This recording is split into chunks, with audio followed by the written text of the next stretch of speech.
Nesta aula vamos estudar a posição relativa de retas no plano e no espaço. O objetivo é tentarmos perceber quais as condições que temos ao dispor para verificarmos se duas retas são perpendiculares, paralelas ou oblíquas.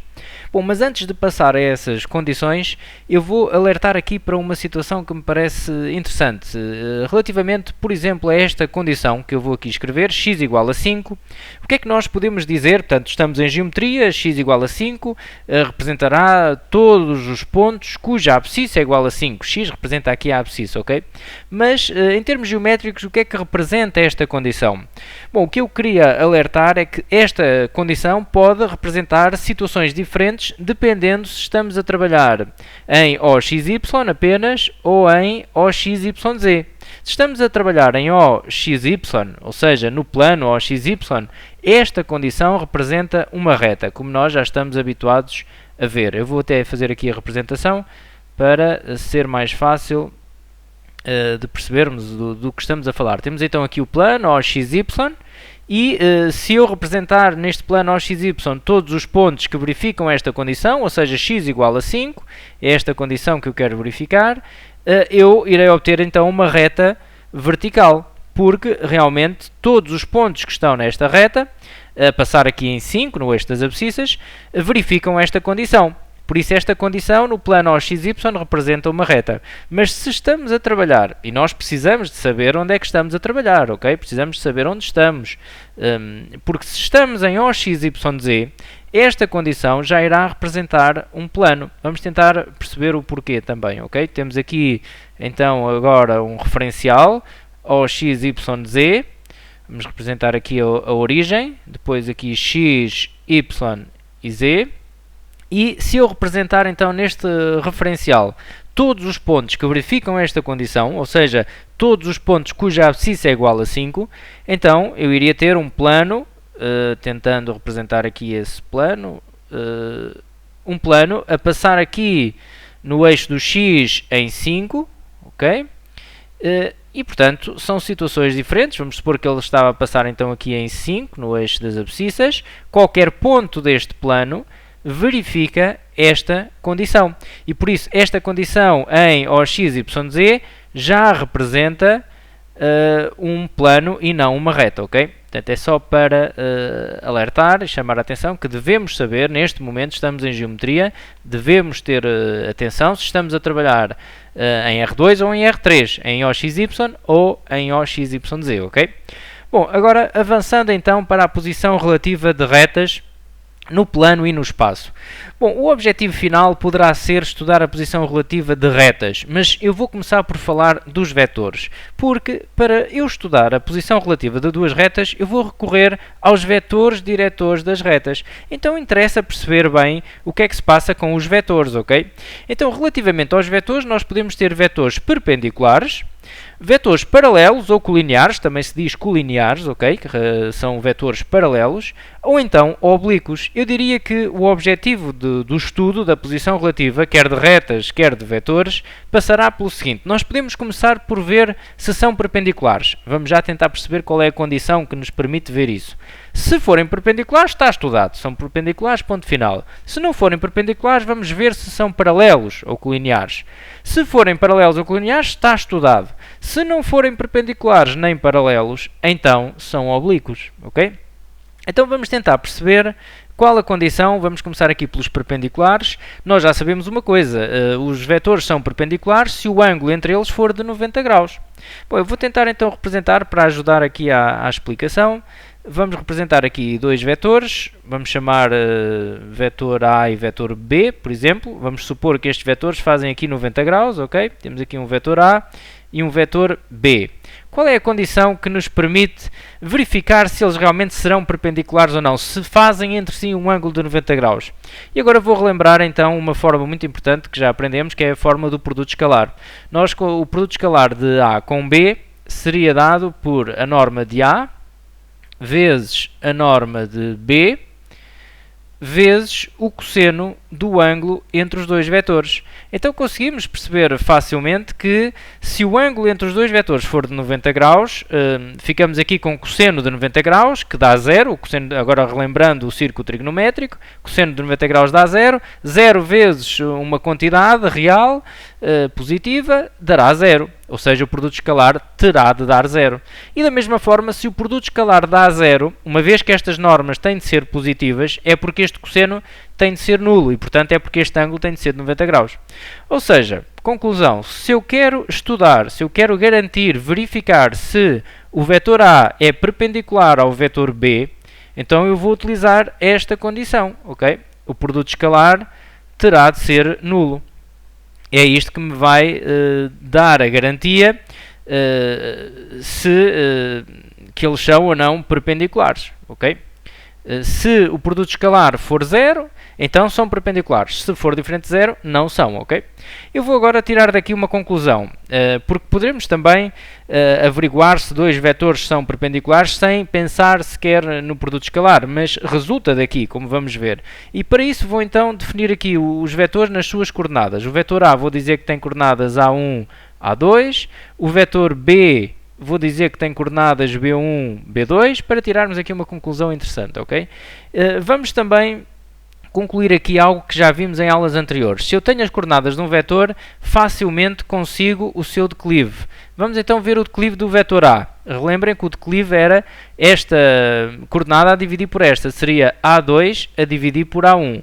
Bom, neste caso estamos a supor que A1 tem que ser diferente de 0, ok? Senão não existiria declive. No declive do vetor B, vamos também fazer B2 a dividir por B1, e estamos também a supor que o B1 também é diferente de 0, senão não falaríamos sequer de declive, ok? Porque não podemos dividir por 0. Bom, tendo em conta isto, o que é que acontecerá se eu desenvolver aqui este produto escalar, relativamente aos declives? Vamos reparar. Então, no lugar do vetor A, vou colocar as coordenadas A1, A2, produto escalar B1, B2, igual a 0. E agora vou fazer o produto escalar. Fica A1 vezes B1 mais A2 vezes B2 igual a 0. E agora vou fazer ainda outra coisa. Vou dividir esta equação que aqui tenho, vou dividir em ambos os membros, como é lógico, por A1 vezes B1. Ou seja, fico com A1 vezes B1 a dividir por A1 vezes B1 mais A2 vezes B2 a dividir por A1 vezes B1 igual a 0 a dividir por A1 vezes B1. Dividi em ambos os membros por A1 vezes B1. Bom, e agora com o que é que fico aqui nesta fração? A1 vezes B1 a dividir por A1 vezes B1 dá 1. Ok? Mais, aqui posso separar e escrever assim A2 a dividir por A1 vezes B2 a dividir por B1 igual a 0, porque 0 a dividir por A1 vezes B1 dará 0 na mesma, ok? Já temos a certeza que A1 vezes B1 é diferente de 0, porque dissemos ali que nem o A1 nem o B1 serão 0. Bom, e agora reparamos que A2 a dividir por A1 dá o declive do vetor A, e nós temos aqui A2 a dividir por A1, tal como temos também B2 a dividir por B1, e B2 a dividir por B1 dá o declive do vetor B. Então podemos escrever isto, podemos escrever 1 mais declive do vetor A vezes o declive do vetor B igual a 0. Ou seja, se passarmos agora este 1 para o segundo membro, ficamos com o declive do vetor A vezes o declive do vetor B igual a menos 1. Passa para a operação inversa, não é? Bom, e realmente é uma outra forma, apenas em R2, apenas no plano, porque nós não falamos de declive quando estamos no espaço, ok? Portanto, esta situação que eu estou agora aqui a retratar é só aplicada em OXY, no plano apenas. Se dois vetores são perpendiculares, se e só se os seus declives verificarem esta situação. Um vezes o outro for igual a menos 1, ok? É uma condição que vamos também utilizar na prática para resolver os exercícios, ou quando estiver em causa a posição relativa de retas, quer no plano, não, neste caso só no plano mesmo, mas esta condição do produto escalar igual a 0, tanto é verdadeira no plano como no espaço, ok? Eu estou aqui a falar das duas situações em simultâneo. Esta situação em particular é apenas apenas em OXY, ok? Apenas no plano, esta dos declives. Muitas vezes esta relação entre os declives é apresentada de uma outra forma. É apresentada desta forma, menos 1 sobre MB. Basta passarmos para a operação inversa este declive, a dividir, e ficamos assim. Mas na parte prática, eu tanto vou falar de uma como de outra, ok? Bom, aqui é só para, a nível mais teórico, tentarmos ficar com as condições que devemos utilizar, que der mais jeito no momento, não é? Para estudarmos então a posição relativa de vetores. E quem diz de vetor diz também de retas, porque se eu tenho uma reta, tenho o vetor diretor da reta e posso trabalhar com os vetores diretores das retas para tentar perceber se elas são, por exemplo, perpendiculares, como fiz aqui com os vetores. Eu vou já resumir isso um pouco de seguida, ok? Mas para já vamos avançar aqui para vetores paralelos. Bom, vetores paralelos são vetores que têm um ângulo entre si de 0 graus ou de 180 graus. Depende do sentido deles. Se eu tiver dois vetores, vou fazer aqui um vetor A. Se tiver um outro vetor aqui, se eu fizer o mesmo sentido, a seta para este lado, o ângulo entre eles, origem com origem, dá ângulo 0. Se eu fizer a seta para este lado, se eu colocar origem com origem, já iria ter um ângulo de 180 graus. Mas eles têm a mesma direção, eles não deixam de ser paralelos, ok? Bom, então qual a condição que eu terei de garantir para verificar se dois vetores são paralelos? Bom, então, dois vetores, um vetor A é paralelo a um vetor B, se e só se, reparem que se eles têm a mesma direção é sempre possível fazer isto. Existe sempre, este símbolo quer dizer existe, ok? Existe pelo menos um k pertencente a R, um número real, tal que um dos vetores, eu vou aqui escrever A, podia também escrever B, é igual ao outro vezes esse tal número real. Realmente faz sentido, porque se eu digo que um dos vetores é igual ao outro, mas multiplicado por um número real, quer dizer que a única diferença entre eles só pode ser o tamanho. O tamanho e também o sentido, porque se este k for então positivo, quer dizer que eles têm o mesmo sentido, só o tamanho é que poderá ser diferente. Se o k for negativo, já terão sentidos diferentes. Se o k for 1, eles têm exatamente o mesmo tamanho. E o mesmo sentido e a mesma direção, são o mesmo, se o k for 1, não é? E por isso esta condição, que será também na componente prática, e eu a seguir vou já deixar aqui alguns exemplos práticos, onde vamos trabalhar de forma mais prática esta igualdade, ok? Ela aqui pode parecer um pouco teórica, podem não estar ainda a ver bem como é que ela se aplica, mas nos exercícios que vou mostrar de seguida, vamos trabalhar esta igualdade, ela é muito importante, e vamos ver em termos mais práticos como lidar com ela, ok? Bom, também em termos de declives, portanto, trabalhando apenas em OXY, podemos tirar aqui uma conclusão, e neste caso até é bastante intuitiva, basta pensarmos na noção de declive. Intuitivamente sabemos que se o declive é o mesmo, as retas são paralelas, ou os vetores são paralelos. Então, dois vetores são paralelos, relativamente aos declives, têm de ter o mesmo declive, ok? Se tiverem o mesmo declive, então são paralelos, ok? Bom, e relativamente a serem oblíquos, então, aqui deixem-me só escrever que é também apenas em OXY, ok? Portanto, não falamos de declive em R3, isso não. Relativamente a serem oblíquos, então temos o seguinte, para termos vetores oblíquos, eles poderão estar nestas posições, por exemplo, temos aqui um vetor A e um vetor B e formarem um ângulo obtuso, neste caso um ângulo entre 90 e 180 graus, mas também poderiam estar numa posição destas, aqui um vetor A e um vetor B e formarem aqui um ângulo agudo. Bom, a questão é esta, nós não temos condições para ver se eles são oblíquos. Tal como eu disse no início, nós vamos ver se eles são perpendiculares ou paralelos. Estudamos estas duas. Tanto faz começar por uma ou por outra. Se não forem perpendiculares nem paralelos, então são oblíquos, ok? Vamos agora projetar tudo isto para as retas. Então temos o seguinte, relativamente a retas, elas também podem ser perpendiculares, paralelas ou oblíquas, mas devemos ter aqui algum cuidado, ok? Eu vou aqui tentar alertar para esses cuidados. Vamos agora dizer que temos retas, uma reta A e uma reta B. Bom, Bom, mas eu pergunto assim, em jeito de questão, se as retas são perpendiculares, será que elas se cruzam obrigatoriamente num ponto?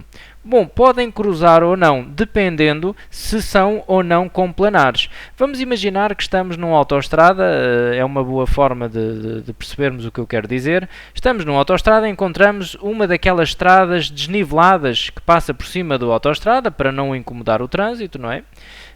Estas estradas não se cruzam, portanto existe aqui um desnível.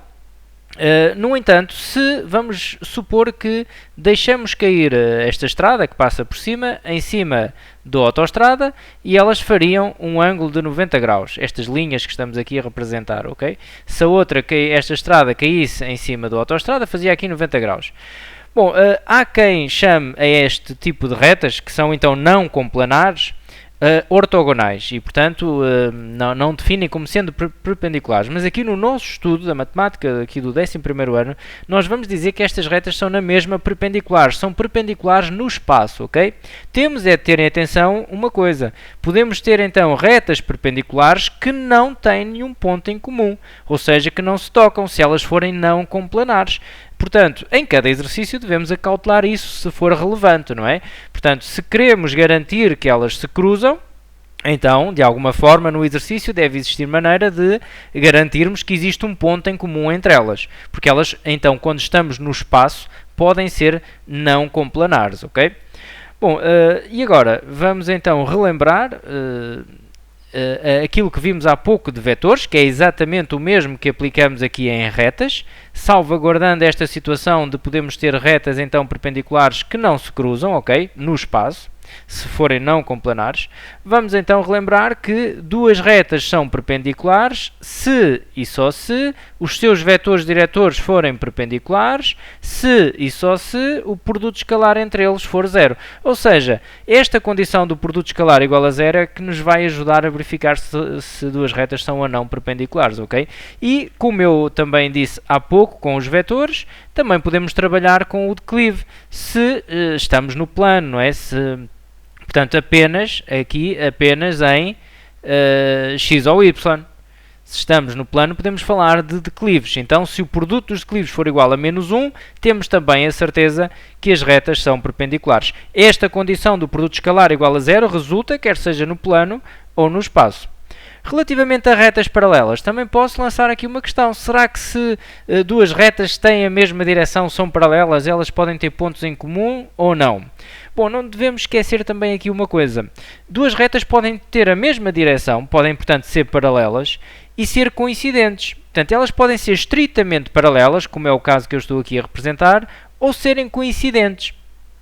E, portanto, se forem coincidentes, têm infinitos pontos em comum, não é? Devemos também acautelar essa situação nos respectivos exercícios. Bom, neste caso, para garantirmos, e isso é indiferente se elas forem coincidentes ou estritamente paralelas, nós sabemos que duas retas são então paralelas se e só se os seus vetores diretores forem também paralelos, e isso acontece se e só se existe um K pertencente a R, tal que um dos vetores se escreve portanto, como a multiplicação do outro por um número real. Nós vamos, na parte prática, vamos trabalhar melhor esta igualdade aqui, ok? Também tiramos algumas conclusões há pouco relativamente aos declives. Elas são paralelas, se os seus vetores são paralelos, e então, se os declives são iguais, também apenas em x ou y, não é? Bom, e relativamente a serem oblíquas, é o que já referimos há pouco. Nós vamos estudar se elas são perpendiculares, se forem, está estudado, se não são perpendiculares, vamos ver se são paralelas, se são, está estudado, se não são perpendiculares nem paralelas, então são oblíquas, ok? São oblíquas se não forem perpendiculares nem paralelas. Bom, e agora para terminar, e que eu considero bastante importante, vou deixar aqui um conjunto de exercícios onde eu vou de forma muito mais prática aplicar estas condições que vimos aqui atrás, o produto escalar igual a zero, o produto dos declives igual a menos 1. Portanto, vamos ver processos práticos para, por exemplo, percebermos porque é que este declive da reta, se o declive da reta A for, por exemplo, 3/2, porque é que automaticamente podemos dizer encontrar um declive perpendicular a este, que será o declive de uma reta B, por exemplo, que seria menos 2/3. Neste momento, se calhar, até já sabem que basta trocar o numerador com o denominador e trocar o sinal, mas vamos perceber o porquê recorrendo àquilo que vimos aqui atrás, ok? E vamos também perceber como é que podemos encontrar, reparem aqui no último exercício, como é que podemos, de forma muito rápida, apenas por observação, encontrar um vetor perpendicular a este, por exemplo, aqui na linha C. E, portanto, estes exercícios ficam resolvidos aqui à frente de cada um deles tem o link para a resolução individual de cada um. E nessas resoluções, eu aconselho mesmo a verem todas, apesar dos exercícios parecerem e são realmente de um nível de dificuldade não muito avançado, mas o objetivo é mesmo introduzir algumas técnicas que depois são importantes para os tais problemas mais complicados, ok? Portanto, estamos aqui numa aula de introdução ainda e, portanto, estes exercícios servem precisamente para introduzir essas tais técnicas mais práticas que darão muito jeito depois num estudo mais avançado.